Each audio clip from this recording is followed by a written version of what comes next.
जानकारी देने के लिए अगली खबर भोपाल से, जहां दोपहर 3 बजे मोहन कैबिनेट की एक बड़ी और अहम बैठक होनी है, जिसमें कई महत्वपूर्ण प्रस्तावों पर मुहर लग सकती है। सूत्रों के मुताबिक बैठक में अन्नदाता मिशन को लागू करने पर चर्चा हो सकती है। इसके अलावा फसल बीमा योजना और सिंचाई क्षमता में वृद्धि पर भी चर्चा संभव है। इसके साथ ही किसानों की योजनाओं के क्रियान्वयन को लेकर समिति का गठन भी संभव है। कर्मचारियों से जुड़े कुछ विषय पर भी मंथन किया जा सकता है। इस बैठक में आपको बता दें कि आज दोपहर 3 बजे ये बैठक होनी है, जिसमें प्रदेश के मुख्यमंत्री डॉक्टर मोहन यादव समेत उनकी कैबिनेट के सहयोगी मौजूद रहेंगे। और इस बैठक में जो प्रस्ताव लाए जाएंगे, इसमें शामिल अन्नदाता मिशन और फसल बीमा, सिंचाई क्षमता वृद्धि जैसे विषय शामिल किए जा सकते हैं। किसानों की योजनाओं के क्रियान्वयन को लेकर भी समिति का गठन संभव है।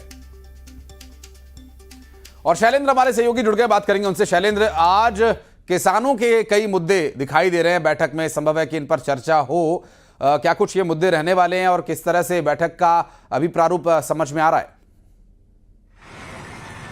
देखिए, बिल्कुल आपने ठीक कहा कि आज की जो कैबिनेट है, जो दोपहर 3 बजे मंत्रालय में होनी है, उनमें सबसे ज्यादा फोकस अगर किसी पर है तो किसानों पर है। क्योंकि देखिए, अन्नदाता मिशन योजना की बात हो या फिर जो सिंचाई का रकबा है वो जो लगातार बढ़ाने को लेकर सरकार काम कर रही है, उसको लेकर आज चर्चा हो सकती है। कई नई परियोजनाएं जो है वो लगातार मध्य प्रदेश की सरकार शुरू कर रही है। इसके साथ ही अगर मैं बात करूं तो जो कृषि जो के लिए सबसे महत्वपूर्ण जो फसल बीमा योजना हो या किसानों के आर्थिक सशक्तिकरण को लेकर जिस तरह की योजना है, उन सबकी आज समीक्षा की जानी और को लेकर कई बड़े निर्णय भी आ सकते हैं आज की कैबिनेट में। इसके साथ ही आपने देखा, पिछले दिनों मध्य प्रदेश सरकार के मुखिया डॉक्टर मोहन यादव ने इस बात को ही जानकारी दी थी कि आने वाले समय में जो कर्मचारी लंबे समय से अपने प्रमोशन का इंतजार कर रहे थे, ऐसे लोगों के अब कर्मचारियों के प्रमोशन किए जाने हैं।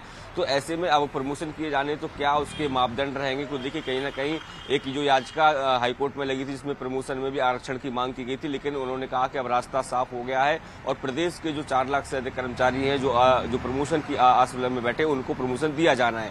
तो ये प्रमोशन किस आधार पर होगा? क्या जातीय समीकरण को, क्योंकि देखिए ओबीसी की बात करें, एसटी एसटी की बात करें, जनरल कैटेगरी की बात करें, चारों वर्ग के कर्मचारी, तो उसके आधार पर दिया जाएगा या फिर ज्वाइनिंग डेट को आधार बनाया जाएगा? सबको लेकर कोई नया प्रस्ताव जो है वो आज की बैठक में आ सकता है। देखिए, लगातार मध्य प्रदेश की सरकार विकास को लेकर नए जो है वो योजनाओं को लेकर आ रही है, कई नए प्रस्ताव लेकर आ रही है। आज की जो कैबिनेट होगी उसमें किसान जो अन्नदाता जो है वो केंद्र बिंदु में रहने वाला है। जी, आप नजर बनाए रखिएगा शैलेंद्र, आगे डिटेल्स लेंगे आपसे इस बारे में भी, और किसानों के हित के संबंध में, साथ ही जो समिति का गठन होगा वो किस तरह से होगा, इस सभी विषयों पर आगे बातचीत करेंगे आपसे। बहुत शुक्रिया फिलहाल आपका इस पूरे मामले पर जानकारी देने के लिए। और अब मध्य प्रदेश के लाखों युवाओं के लिए एक अहम खबर।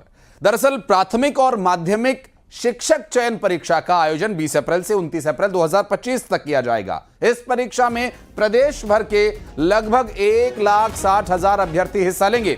परीक्षा प्रदेश के 13 प्रमुख शहरों में आयोजित की जाएगी। परीक्षा केंद्रों पर सुरक्षा के लिए, निगरानी के लिए सख्त इंतजाम भी किए गए हैं। परीक्षा 2 पालियों में आयोजित की जाएगी। प्रथम पाली सुबह 9 बजे से 11 बजे तक है, और द्वितीय पाली जो है वो 3 बजे से शाम 5 बजे तक आयोजित होगी। सभी परीक्षा केंद्रों पर सुरक्षा के और पारदर्शिता के इंतजामों को सुनिश्चित किया जा रहा है। और देखना होगा कि ये जो परीक्षा है युवाओं के सपनों को किस तरह से पूरा करती है, क्योंकि 1,60,000 अभ्यर्थी इस परीक्षा में बैठने वाले हैं। और आज ये एक अहम खबर हम आपको बता रहे हैं। प्राथमिक और माध्यमिक शिक्षक चयन परीक्षा का आयोजन 20 अप्रैल से 29 अप्रैल 2025 के बीच। खबर छत्तीसगढ़ से, जहां शराब घोटाला मामले